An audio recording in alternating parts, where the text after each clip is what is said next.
J'aimerais qu'on revienne à l'origine du problème avec Fanny Wegscheider. Fanny, pourquoi, et encore une fois, parfois c'est un peu complexe, un peu technique, donc c'est bien de reposer le débat, pourquoi le prix des énergies augmente-t-il autant ces derniers mois?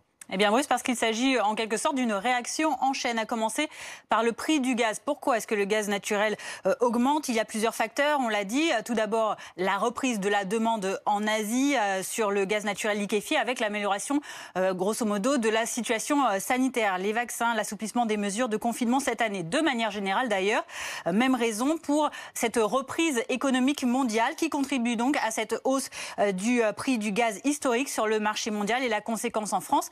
C'est donc une répercussion sur le prix d'approvisionnement du fournisseur historique Engie. Et puis, autre facteur, il y a aussi cette incapacité de la Russie et de la Norvège actuellement à effectuer leur livraison en gaz, soit une pénurie d'énergie dans l'hémisphère nord. Conséquence, une explosion des prix du gaz naturel à leur plus haut niveau depuis 7 ans. Alors, comment expliquer par ailleurs l'augmentation du prix de l'électricité? Gaëtan Mélin l'expliquait bien, par son mode de calcul, puisque ce prix, rien que sur le marché du gros, il est en réalité indexé sur le prix des matières premières, à savoir le gaz. On l'a vu, il augmente et ce gaz, il représente 20% de la production d'électricité européenne actuellement.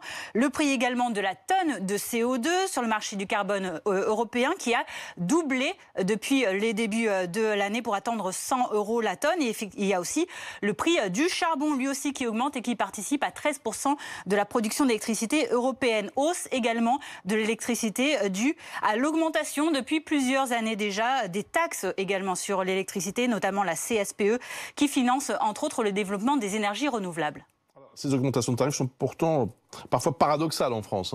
Oui, et pour cela, il y a plusieurs raisons. Le prix de l'électricité français est indexé, comme pour les autres pays de l'Europe, sur des facteurs à cause du mécanisme européen de fixation des prix. Il est basé sur le cours du charbon, sur le prix du gaz et sur les prix de la tonne de CO2. Or, dans le même temps, on l'a dit, Fabien Roussel l'a rappelé, la France est actuellement autosuffisante en électricité, donc elle n'importe pas d'électricité grâce à ses propres centrales nucléaires, grâce à sa production hydraulique également, et elle produit une électricité décarbonée à 93%, donc quasi sans CO2. Raison pour laquelle Bruno Le Maire, il y a encore quelques jours, s'est indigné d'un marché européen unique qui est aberrant et obsolète selon lui sur l'électricité, qu'il faudrait revoir de fond en comble.